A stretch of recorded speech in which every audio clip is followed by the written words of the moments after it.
और दूसरा मैंने कहा कि बातचीत के प्रसंग में कभी कभी कोई बात जो मैं नहीं कहना चाहता वह भी कह देता हूं। आज भी बातचीत में मैंने कहा कि सुबह 5 से 6 के बीच में आप मुझे बात करें, चाहे वो सर्दी हो चाहे गर्मी हो, समय स्टैंडर्ड टाइम 5 से 6, तो मैं जरूर आपकी समस्याओं को सुनता ही हूं। और अभी भी कह रहा हूं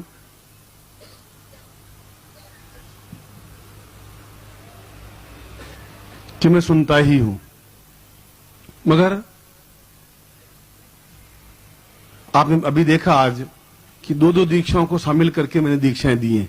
एक दीक्षा अलग देनी चाहिए, नवग्रह शांति की अलग देनी चाहिए और वह दूसरी दीक्षा अलग देनी चाहिए, शत्रुसंहारक दीक्षा अलग होनी चाहिए, बगलामुखी दीक्षा अलग होनी चाहिए। मगर समय मेरे पास कम था और मैं ज्यादा देना चाहता था कि आपको ज्यादा से ज्यादा चीज दूं। इसलिए इन सारी समस्याओं का समाधान हम उतने आपको मैं इतना सक्षम बना दूं। अब एक ही धुन है, एक ही लगन है। पहले कुछ और लगन थी कि हिमालय में घूमें, देखें, शास्त्रों को पढ़ें, फिर कुछ और लगन हुई। अब एक ही लगन है कि इन लड़कों को बस तैयार कर दूं। मतलब समय मेरे पास कितना है मैं ही जानता हूं। इनकी जिंदगी में अभाव नहीं रहे और किसी के सामने भी खड़े हों तो तन करके खड़े हो सकें और इनमें ज्ञान का भंडार बढ़ सके। मगर अब होता क्या है कि 2 महीनों में 3 महीनों में आप एक बार मिल पाते हैं, संयोग होता है। कई चांस होते हैं मैं आप नहीं आ पाते, आप आ पाते, मैं नहीं मिल पाता।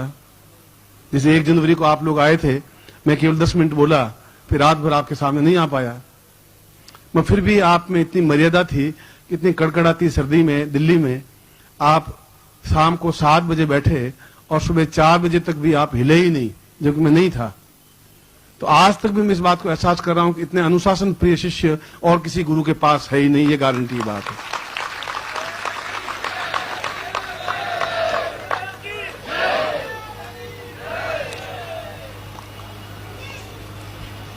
इसलिए कभी कभी आपके मेरे बीच में मिलने का अंतराल 2-2, 3-3 महीने, 4 महीने हो जाता है, स्वाभाविक है।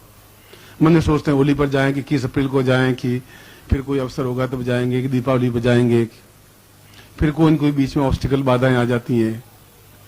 और मैंने कहा कि आप अपने बबूल के पेड़ को बार बार चंदन से घिसते रहिए तो आप चंदन युक्त बन जाएं। फिर मैं कहता हूं कि आप की कोई समस्याएं कोई नहीं रहे, तो ये सारी बातें मेरी मिथ्या नहीं हो जाए। मैं अपनी मर्यादा को और अपने पर्सनैलिटी को सबसे ज्यादा ध्यान देता हूं।